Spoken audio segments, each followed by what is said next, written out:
Fact news में आपका स्वागत है। मैं अनिल भारद्वाज। खास खबर में आज बात करेंगे बिहार चुनाव की। चर्चा के लिए मेरे साथ मौजूद है मेरे सहयोगी शमशेर चंदेल। शमशेर जी,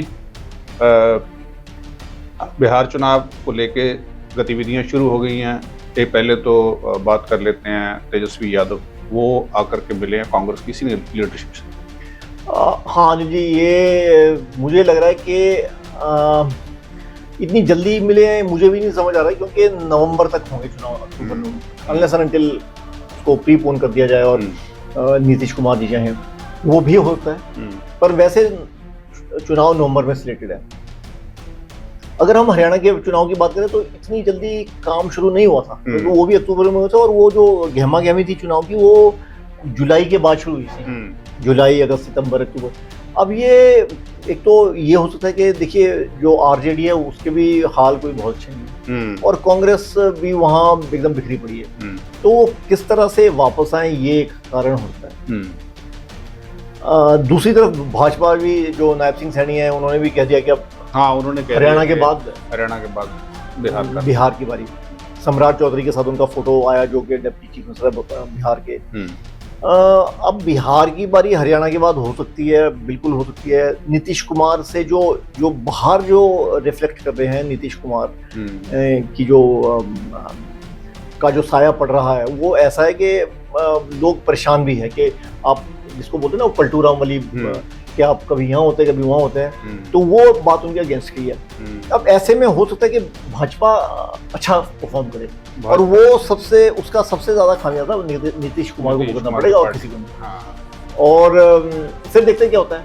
मगर नीतीश कुमार के हाथ भी के पास भी उनकी चाबी है।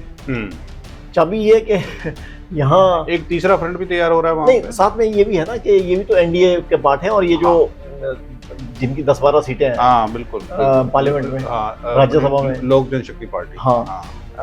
नहीं, जो यहाँ जो अपने पार्लियामेंट में 240 है बीजेपी की, तो 272 के लिए नीतीश कुमार चाहिए। बिल्कुल। अब ऐसे में देखना होगा कि ये कांग्रेस और आरजेडी साथ रह पाती है और अच्छा कर पाती है। साथ में जन स्वराज पार्टी है, जो प्रशांत किशोर की, वो भी वोटें काटेगी, पर किसकी काटेगी ये नहीं पता, क्योंकि जो अभी बाई इलेक्शन हुए उसमें 4 में से तो जीती तो नहीं भी थी, पर 2 में उन्होंने अच्छा परफॉर्म किया था, तो नेचुरली वोट तो काटेगी वो। पर वो काटेंगी किसी, नीतीश कुमार की काटेगी या भाजपा की काटेगी, ये देखने वाली बात होगी, या किसी के साथ वो जुड़ते हैं, ये देखने वाली बात। जुड़ भी सकते हैं, क्योंकि पॉलिटिक्स में तो ये संभावनाएं रहती हैं। और हमने जो जैसे पूछा कि जब पत्रकारों ने तेजस्वी यादव से कि भाई मुख्यमंत्री कौन होगा आपका, तो उन्होंने ये मेरे ख्याल से क्लियर कर दिया कि जो मुख्यमंत्री होगा वो इलेक्शन के बाद होगा, इस पे कोई बात नहीं। तो अब काफी इंटरेस्टिंग टाइम है, क्योंकि बिल्कुल दिलचस्प तो रहेगा। ये क्योंकि ये ऐसा, अनिल जी आप बताइए जरा, बहुत ज्यादा क्लियर कट इलेक्शन नहीं लग रहा है ये। नहीं, बिल्कुल जैसे हरियाणा का था ना, हालांकि वो गलत क्लियर कट था, पर ये भी परसेप्शन एक बनी हुई थी। ये इलेक्शन बड़ा पेचीदा सा लग रहा है, क्योंकि हरियाणा कांग्रेस और आरजेडी कहीं है नहीं है, और नीतीश कुमार की जो पॉपुलैरिटी है वो वैसी नहीं जैसी 20 साल पहले। बिल्कुल फंसा हुआ मामला। तो देखते हैं क्या नतीजा रहता है। अभी तो खैर टाइम भी है, लेकिन गतिविधियां उससे पहले शुरू। गतिविधियां मुझे लग रहा है कि खासकर कांग्रेस को और आरजेडी को बड़ी दिक्कत है कि यार कैसी इलेक्शन जीते, हम इलेक्शन नहीं जीत पाए।